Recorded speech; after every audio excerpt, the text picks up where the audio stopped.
OK, we should talk about our first subject now, because there's a lot on this. It's on the Telegraph's front page this morning. Here we are, Biden. This is all about the American president. So we're going to talk about the UK angle, but it's all come from America, this. So obviously, Biden has got his nose out of joint because this man is taking over. So Biden is trying to rush through some policies. And the big one here is to say to Ukraine, you can use our missiles to hit Russia, which some Russian MPs are saying is World War III right there.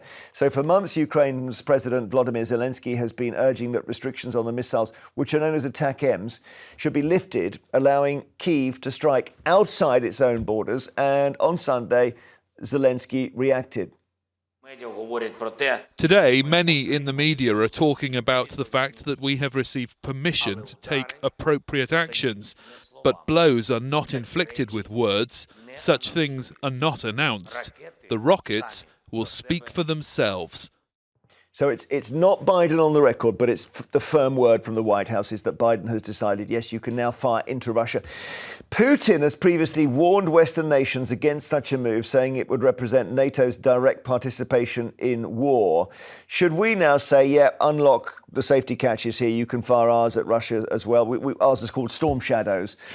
I don't know. It's just like Russia might just lose it. Yeah, I get a bit nervous about this one. I feel like I understand why we want to kind of keep pushing, but I don't want to antagonise them, especially when they're only 2 months until Trump gets in. I'm a bit nervous about it. What do you think, Andy? I think we've got to be hawkish about it and brave. Stand up to Putin before it's too late. We all know that in politics, most of the decisions are made by bureaucrats in the back room. And actually, I think what's happening here is they're realising that Trump is going to be working with Putin to bring a negotiation about, and they want to make sure that Ukraine's position is as powerful as it can possibly be when they come to the table. So now is not the time to capitulate. So we'll have a look at a map in just a second, which shows all the various elements of that. But it's about whether, let's just think in Putin's mind, let's assume Putin is not completely crazy. So Putin then, they hit inside Russia, okay? And Putin thinks, well, I have to strike back. So he could strike back at Ukraine, but he did that at the weekend, by the way, and he killed 10 people. And drones. Yeah, well, exactly. Or he can think, let me send an agent into USA to do something. Or let's hit Ukraine with a so-called pocket nuclear weapon. Russia's been fighting a secret war against the West for many, many years now. If all the bots on social media that have been destabilizing our political process for the last 15 years, we're talking now about Russia, North Korea and China. That's exactly what we're dealing with. So, classic short man syndrome, isn't it? He needs to. If he was a foot taller, he wouldn't have done any of this. Putin and Trump are very similar in the sense that they're all about the big gestures that make them look like big men. And I think that's where the risk comes from here. But you have to stand up to small men. You do. Even if they're in charge of a massive country that's very dangerous. We've learned from history, and I'm not going to go through the history books. We all know what I'm talking about. You've got to stand up to these guys. I hear you. And Jamila, that's the issue, is it? If Putin gets away with this, the next thing is Latvia. Yeah, and I don't think Putin is going to get away with this. I don't think we as the UK, I don't think the US are going to allow that to happen. I can only speak for the UK. I don't think we would allow that. But I don't think that Trump is going to be as giving to Putin. And as everyone is saying, a lot of people who've spoken to him think that he's actually going to be quite balanced about this. If you want us to stand up to Putin, we're not going to be able to do that by pinging elastic bands over the border. We've got to fight fire with fire. We've got to give them the weapons that they need. But Trump has said that I will end the war in Ukraine in a day. Okay, in a day. Well, he will by saying to Putin, right, what do you want? He might say to Ukraine, we're taking everything out. Yeah. You've got to give up that shaded area on the right, which we'll have a look at in a second. And that's it. But maybe that's it. Maybe that's how you stop wars. I don't know. After the break, we're asking, should we let Ukraine use British missiles in Russia? The Americans say the Ukrainians can fire, imagine this, American missiles into Russia. Now we're talking about this. Should we let Ukraine use British missiles in Russia? Let's discuss these missiles a little bit further. I'm going to show you a map here. And we'll take a little bit of time here because it's really important to work out what this map is saying. And thanks to the Telegraph for their brilliant graphics. So Ukraine here, Russia here. And I'm going to use this pen just to trace the border. OK, so this is the border here, the grey line. And you can see it go. This is Ukraine. Now, crucially, the front line of the war is the red, OK? And when I come down here, I've got a choice. Do I follow the front line? I'm not going to. I'm going on the actual border. So that is Ukraine west of that. And therefore this is the bit that has been so far taken, and hence it says Russian control is the shaded area. Okay, so we're clear. At the same time, about 20 miles or so over here, Ukraine have got into Russian territory, near to Kursk. Right, so you then have these three concentric lines, and these lines represent the range of three types of missile. So if you were firing them from the actual border, from the front line, the HIMARS would get 50 miles into Russia, so they get to Belgorod, but not much further, okay?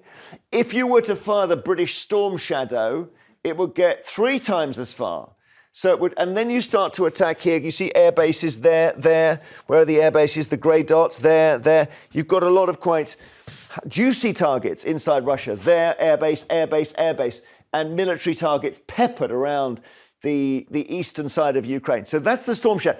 The significance of the Biden announcement is to do with these missiles called the ATACMS over here, because they have a lot more range. So from here, you could get not to Moscow, which is there, but you can get nearly 200 miles. And then you've really got incredible amount of range here into Russian areas. So that is why Biden saying you can use these ATACMS is really significant, because suddenly you're striking quite deep into Russia, way beyond the area of occupation. Let's talk to Terry in Kent. Terry, what about that?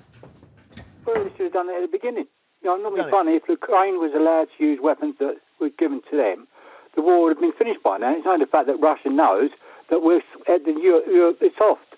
I mean, at the moment, Russia's getting weapons from China, and now they've got North Korea in it, fighting for them. So at that time, Ukraine did do something more, and was allowed to do more.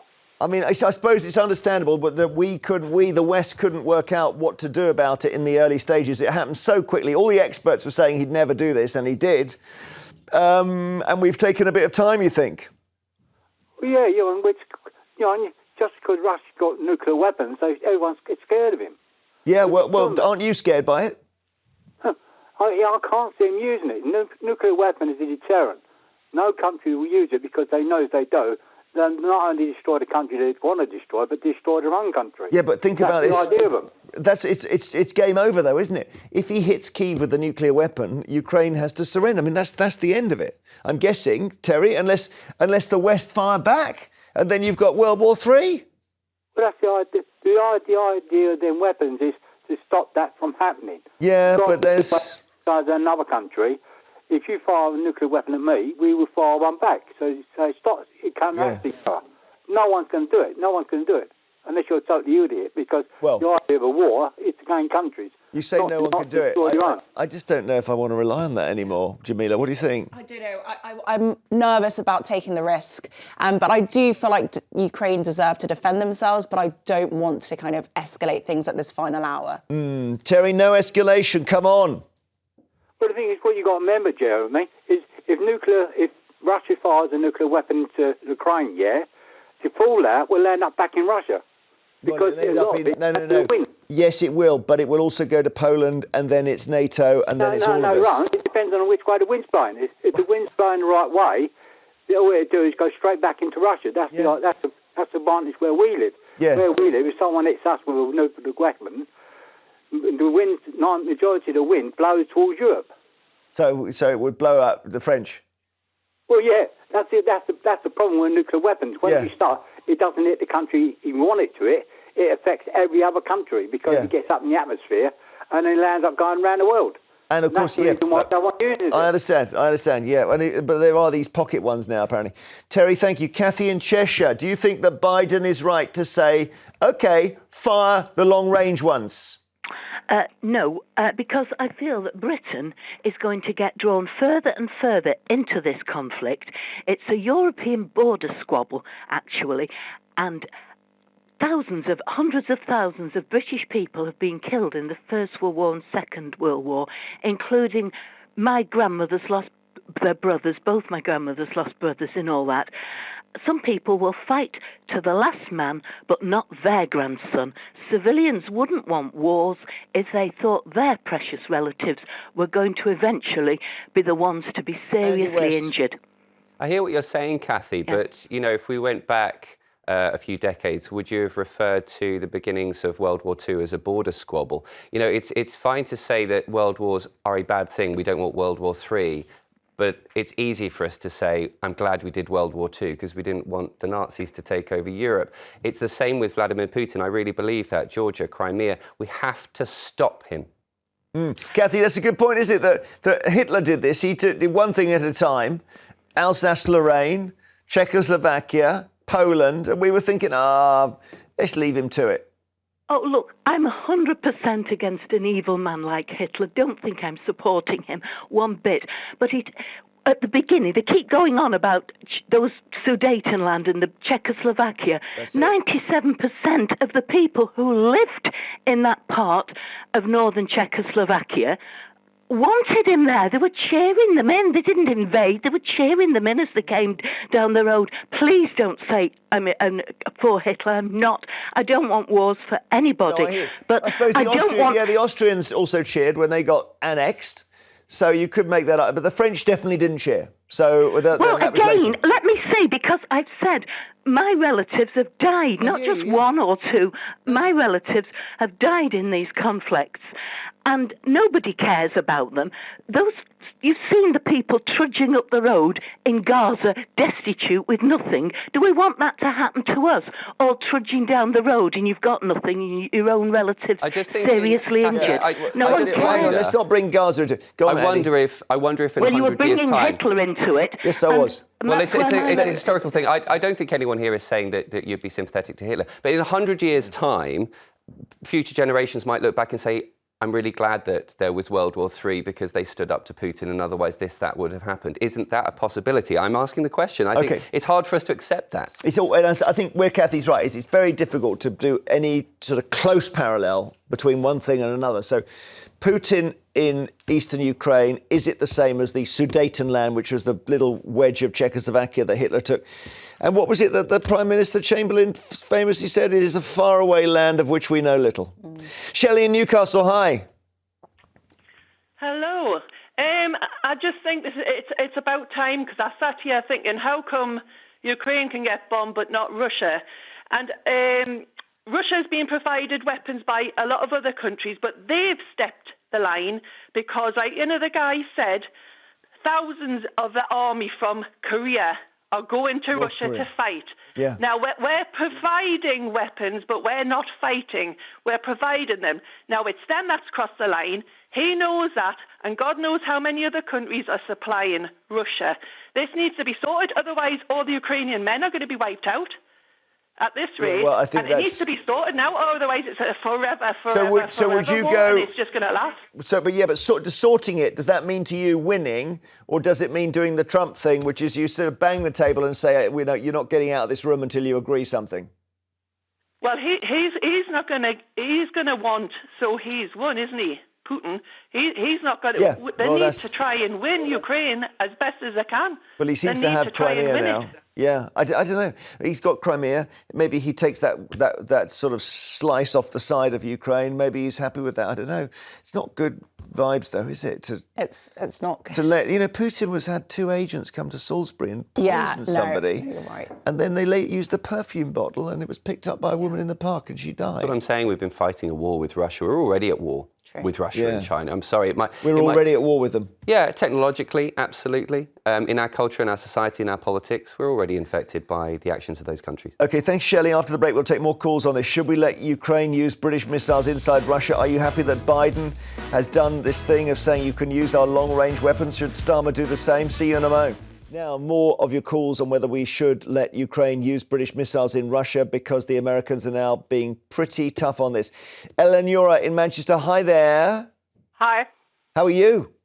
Yeah, I'm fine, thank you. I'm glad to talk to you. I'm getting from your accent maybe Ukraine, I don't know. No, I'm not Ukrainian. I'm actually originally from Russia, and I lived for many years in the UK. Help us understand then, Eleonora, what happens if these American missiles go straight into Russia? First of all, I think it would help Ukraine to progress because I absolutely, totally support Ukrainian fight for their freedom. And also, sorry? Yeah. Yes, just keep talking. Yep. And also, I think it will give freedom, surprisingly, it will give freedom for Russian people as well, because they will be finally freed, hopefully, from their so-called leader who leads them. Yeah, I don't know, because everything we hear is that if Putin is suddenly goes missing overnight, they'll find a really nastier, shorter version of him to do even more damage. I don't know. Obviously, he won't disappear overnight, but at least, hopefully, the conflict, which is not conflict, the conflict is when both sides are involved. It's a pure aggression of Russia against Ukraine, absolutely unnecessary, absolutely unmotivated. And I understand the reason why Western countries were delaying their support. Or not support, but allowing them to use these long-range missiles because they thought Russia would retaliate. Yeah. Yes, they would like, but I think the risk is far smaller than what would potentially happen if Russia will go further and further. They would have gone further if they had the capacity. Unfortunately, they're running out of men in Russia. Well, even I gather 40,000 Russians have died. Isn't that an amazing figure? But they've got, the Russian army is virtually infinite, isn't it, in terms of numbers? It's what they claim. Actually, in the reality, I can tell you, I'm from quite a small town somewhere in Russia, and I know that in a relatively short period of time, 150 men had been killed unnecessarily, simply for nothing. Wow. And so the other men in your town will be, trying to leave the country, trying to ensure go missing. It's not easy to leave the country because they live quite far away from the border and borders, or everybody who was able, they left. Wow. Eleonora, thank you very much. See, Russia is up against it as well. We forget that. Although it seems like they've got an endless supply of men. Actually, if you're a Russian bloke, you really don't want to go there. Right. It's just hell on earth. Yeah. Ruth in Argyll and Butte. Hello, Ruth. What do you think? Should we do what Biden is doing? No. I think he's an old warmonger who is having a last throw at the dice before Trump gets into power. Well, the last bit of it, I agree with you. Yeah, although he doesn't. I don't think he probably doesn't know what he's had for his breakfast this morning. Never mind start another war. Yeah, as Brazil. That's what I think. Yeah, this is him in Brazil. Well, look, okay, maybe he's being like the general. Was it El Cid who was sent into battle dead and just strapped to a board on the back of a horse? But it doesn't really matter because his advisors are saying, look, let's do one thing here to catch Trump out. And we're going to let Ukraine use these missiles on the basis that, Ruth, Trump won't be able to tell them not to. Yeah. So what about it? Why isn't that a good thing? Sorry? Why isn't it a good thing? We just had a caller on saying if you let Russia do this, they'll do something else. Well, do you want World War III? Well, it's what I was saying earlier, Ruth, isn't it? Is that we don't want World War III. No one wants World War III, but we needed World War II. And what we don't want to do is have Putin and Jinping and Un running riot because the West isn't willing to stand up to them. Yeah, but I don't know whether... Thanks, Ruth. I wonder whether the next thing that's going to happen on the news is we suddenly hear that China have gone into Taiwan because they're thinking, right... Well, exactly. There's no way in the change of governments that Biden will be ready for that. Trump can't do anything about it. And Donald Trump isn't interested in confronting China about Taiwan. He's quite happy to let them in. See, you always do your China. OK, Lilia, you're Ukrainian. Bless you, Lilia. I'm sorry, it must fill you with pain every day, this situation. Oh, it does fill me with pain every day. Hi. I cannot hear you. Well, but keep going, yeah.